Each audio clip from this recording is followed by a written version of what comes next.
subject is 59-year-old Thomas Clark, a full-time employee at Playtime Co. since 1955. 6 months ago, he was diagnosed with terminal lung cancer. Now, Mr. Clark, of sound mind, has volunteered for this experiment.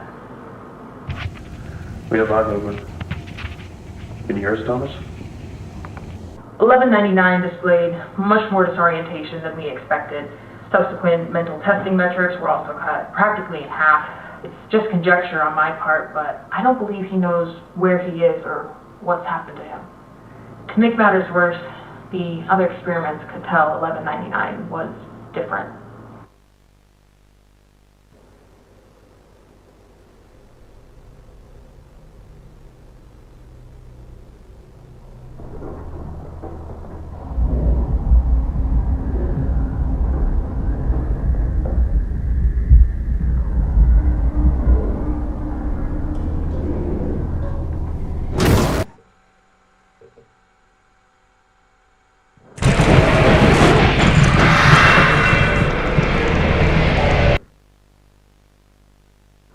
They would have killed him had the research team not intervened, and even then there was still significant damage to the internal structures with some of the anatomy, namely the larynx and the thyroid, having been completely devoured.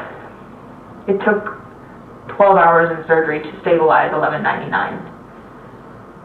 We keep him separated from the others now.